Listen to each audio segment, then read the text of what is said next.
Good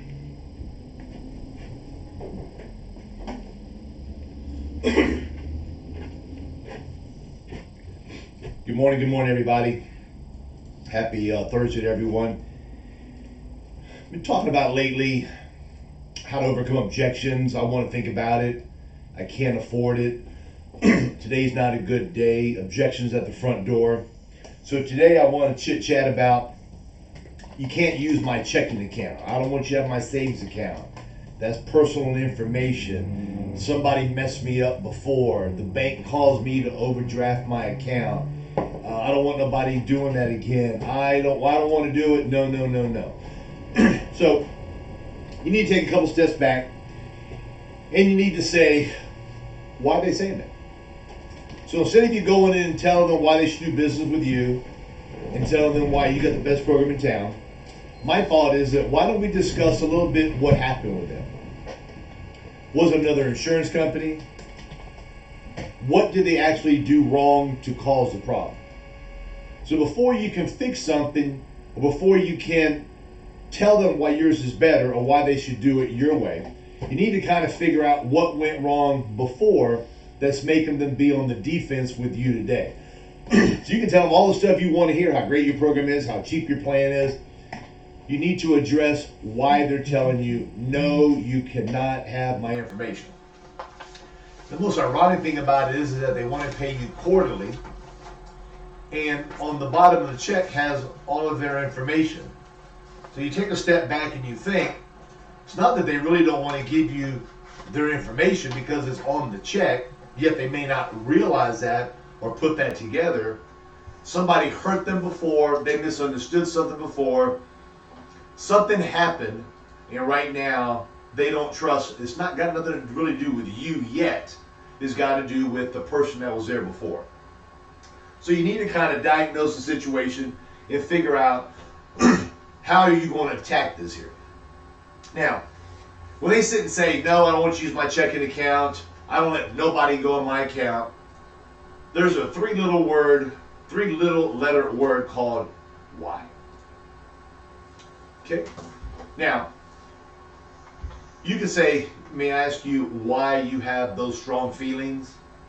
And they're going to sit and tell you something like, I gave it to the last person, they overdrafted my account, they drafted me twice, the bank wasn't aware of it, it cost me some fees. So you're going to hear a lot of different things. So the only thing you can really say is that I'm so sorry to hear that. I've been an insurance agent for myself 23 years. I really haven't had any issues like this before. Insurance companies do not want to get a bad reputation. Excuse me.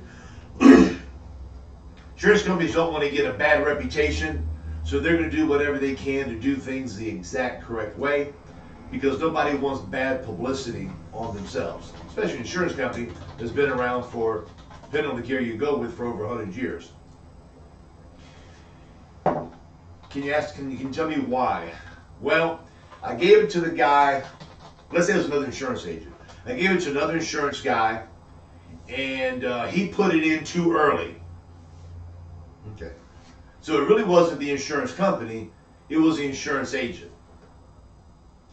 I gave it to another insurance guy, and he told me he was going to hold it for me until the following month, and he didn't do that.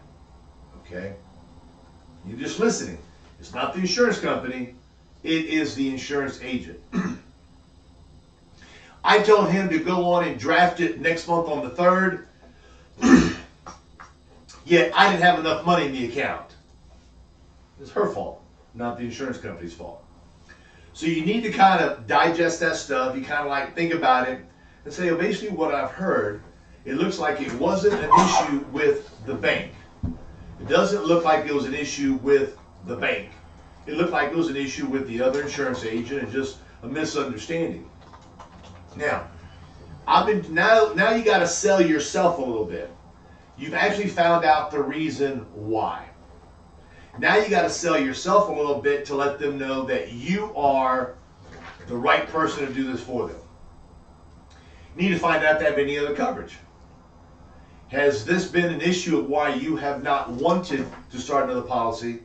because you don't want anybody in your checking account. Yes, that's the reason. You can pay for it quarterly if you want, but yet you give me that information on the check, I've got all the information there. So a lot of times people would much rather do it monthly because the premiums are less and you get a discount. Now, when somebody's giving you that hesitation right in the beginning, it may have a little bit to do with you. Maybe the couple words you said, it could have been something that you just looked at them the wrong way. Who knows? Sometimes they woke up, excuse me, on the wrong side of the bed. Who knows? So what you got to do is you got to sit and think, did I do a proper warm-up with the client? Did I make them feel comfortable? Was I rushing too much? Was I worried about an appointment I had coming up? Was I getting bad vibes from them that they weren't giving me the buying signals I was looking for, and I was just going through the motion rushing because I wasn't going to make a sale, so I don't want to waste my time? Did you not build a bond with that client? Because everybody needs to have some type of connection with you. It's got to be a bond, about one time to make a first impression. You got to do some type of warm-up to where they feel comfortable speaking with you. You have to make a connection with that person. Once you do that there, you have a much better opportunity to getting their checking account information. Are you going to get it from everybody? No. Some people are just hard-headed. Some people are just not going to do it because the mere fact is they don't want to do it. And a lot of times I think that it's got partially to do with them not wanting to give you the information. I think it's got more to do with that they don't want to give you the commitment that you can go into their checking account and take their money out on a monthly basis, because you have not shown them how them giving their money from them to you is a value for them to say, Joe, here's my money and I'm going to give you my money. So for it to cross from their checking account through you to the insurance carrier, they got to have that warm fuzzy feeling that the commitment that they're making is one that is going to be a necessity for the people that are left alive when they pass away. So you've got to go about it to where this is not for you. My job is to assist you, to guide you to where you pick out a program that is within your budget for them. So you're trying to make them feel comfortable about making a decision. You're trying to make them feel comfortable about you. You got to make them feel that what they're doing is an emotional connection between them and the person that's going to be in charge of all of their affairs when they pass away.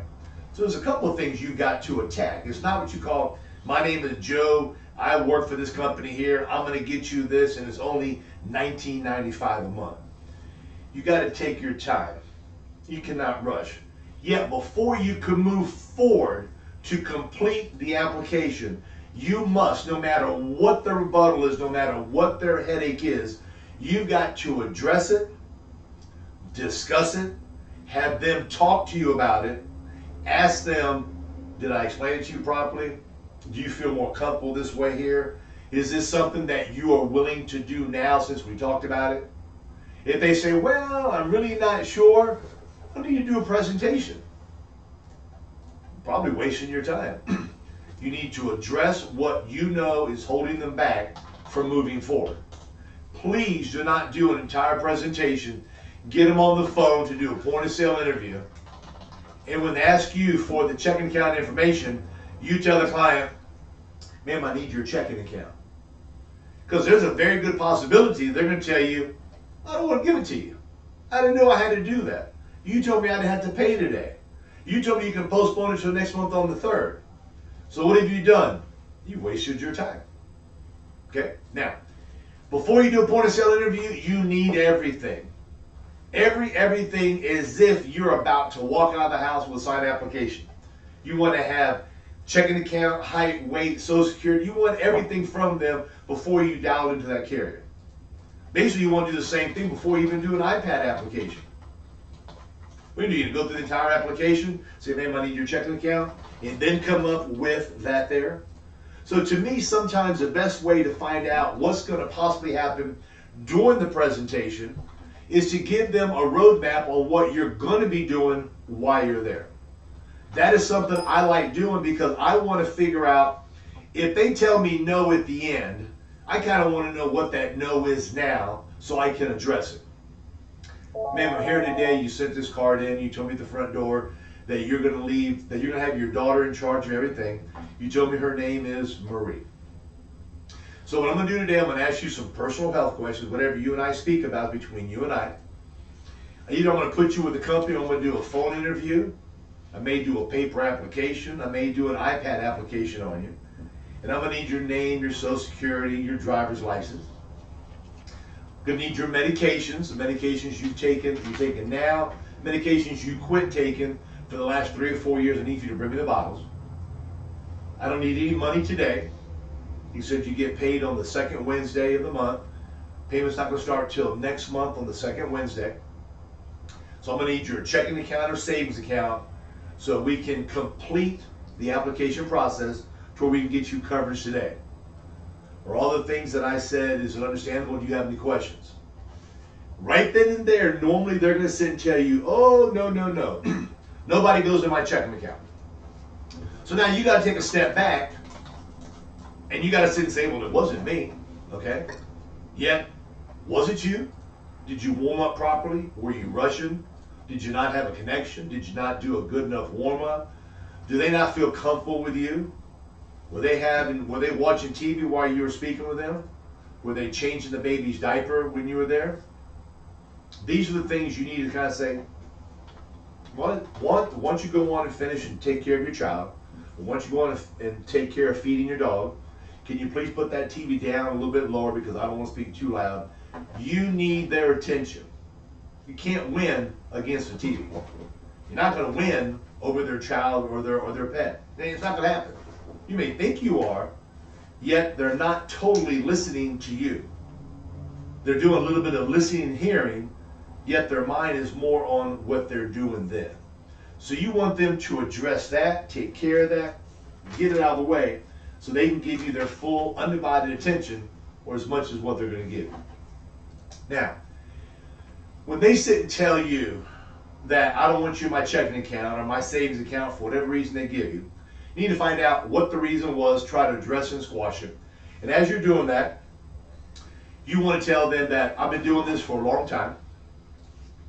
Probably about the last 10 years, they've allowed us to postpone your first payment.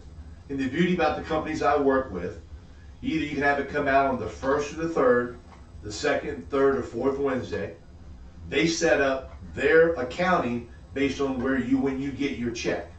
So if you get your check on the second Wednesday, their accounting system has it set up for that particular day for it to come out. So you're letting them know that they can't pick the 14th of the month. You're letting them know the company's already got it situated that's going to come out on the second Wednesday of the month or on the third. Please do not give them an option. You can draft it any time you want, because any time you want means you're going to get any time more so a chargeback. The beauty about doing this here is that they never will pull the money out early. They may pull it out a day late, yet they'll pull it out on the exact same date that you pick. You know how these fancy computer systems are. We write down the third. I'm going to show you the third. You're going to sign a piece of paper saying the third of the month. Goes to the home office and it comes out on the third of every month. Now, if the third falls on a Saturday or Sunday, depending on the carrier you want to put them with, it could come out on the Friday or it could come out on that Monday. Another benefit about having them actually have the bank send the payment in for you is that the company gives you a discount for doing that. The payments are much easier to pay monthly than it is quarterly. When you pay monthly, let's say for example your payment is $50 a month, $75 a month. Any number you want to pick. We're going to work around what you can afford. It's much easier to pay $50 a month than $150 a quarter, because if you got an unexpected bill that comes up on something else, you're going to say, I got to pay for that, and you're going to lose your insurance. So all the stuff you've done, all the money you paid in, is basically going to be lost. So if something happens to you, your daughter Marie's not going to get the policy that we're going to sign you over today. You miss a payment on quarterly payment, it's going to lapse. Nice thing about monthly, the money's going to go into your account from Social Security or your pension. From there, what they're going to do when that money comes in, they're going to send that payment off to the carrier. You not even realize it's been in and out, but you're going to have a very good night's sleep knowing it's taken care of. The process is very simple, and most importantly is that there's going to be a day when we get older, something's going to happen. You may fall and break your wrist. You may fall and mess up your hip. And the last thing on your mind or your daughter Marie's mind when you're in the emergency room or you get ready to be operated on is, did my mother pay for her life insurance? That's be the last thing on their mind. The only thing on your child's mind is, I want my mother to get better. I don't believe she fell. Oh my God, I wish I was there to have helped her. Oh my God. So what happens is that you're not going to be thinking anything other than getting your wrist better, having your hip feel better. So right now, by having it where the bank sends it in for you at no cost and you get a discount, you don't have to worry about your insurance not being paid. If it's not paid, you run a chance of it lapsing, you run a chance of losing your insurance, and then if God forbid you're in the hospital for something serious and you pass away, you may not have any coverage to take care of your expenses that you thought you were making payments on. So this is why clients that I do business with want to pay for it through the bank, because it's simpler, it's easier, the payments are a whole lot smaller, quarterly payments are rough, and then if you say quarterly payments, that's the way you want to do it. Now you got to put it in the mail. Who knows if it gets lost going to the insurance company? Now you got to make sure it goes to the insurance company. You got to start checking your checking account every day to make sure the check cleared. You don't know. Now, here's another thing. They send you that bill every quarter. Your mind is not saying, okay, I got a bill due in January, I got it due in April, I got it due the next month. That's not going to be on your mind because that's not the only thing you got to worry about. So now what happens when the carrier mails it to you and it gets lost, it gets delivered to the wrong person. Your address is 1201 State Street. It may get delivered to 1201 Orange Street. It may get delivered to the wrong person. So now the last thing on your mind is, well, where's my insurance bill? I'm not saying it's the last thing on your mind, yet the insurance companies want to do it to where it's easier, it's simpler, and it's what you call mindless. You sign up today, we get you approved today, your first payment comes out next month, whatever date that they have their money come in their account. Every month thereafter, the money's in there. God forbid when that day comes from an accident or a heart attack, stroke, cancer, who knows, you know your daughter Marie is going to get that check for whatever amount. I'm personally going to deliver it.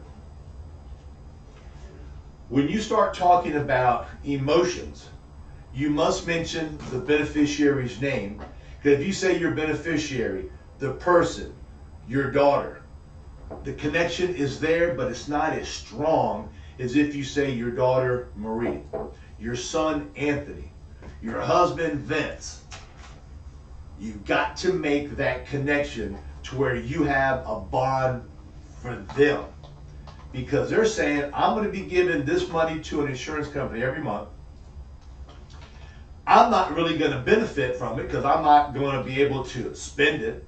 I'm not going to be able to use it because that's an intangible in their mind. So you want to build the connection that when that day comes, you're going to personally deliver them a check for $10, $12, $15,000 to take care of all their expenses. And if something needed and something is wanted, I'm there to help them. Okay? Checking account by mail is really not that good. Quarterly is not that good. You want to find out why they don't want you in their account. You want to dig down in a very polite and professional way. You don't want to rush. You want them to talk. When you ask a question, why, don't change it to a multiple question test. Have them answer the question why they don't like doing it. A lot of times it's probably just pure hesitation. A lot of times they probably did it before and they wanted to cancel it because they had something else they wanted to pay for, something else they wanted to buy. They may have had a hard time canceling it. They may think there's something cheaper out there. They may think there's a better deal than what you got to offer them. So with that said, You gotta let them know that you're an independent broker. You've been doing this for X amount of years. You're gonna take all the shopping away from them. There's nothing better because you make sure you have all the latest programs in your briefcase every year, because the people you work with, that is their job to make sure you, Mr. Mrs. Agent, is prepared for the best programs for you, ma'am, or you, sir. You got to make them feel comfortable. You got to build a connection. You got to build a bond with that person there. You got to have good eye contact. You got to make them feel that warm, fuzzy feeling that you are their special person to take care of them when it comes to their checking account and all their personal information. That's it, guys. Have a great day. I appreciate your hard work. Got any questions, give me a call. Give it your managers. And as always, hit them hard. Take care, guys. Bye-bye.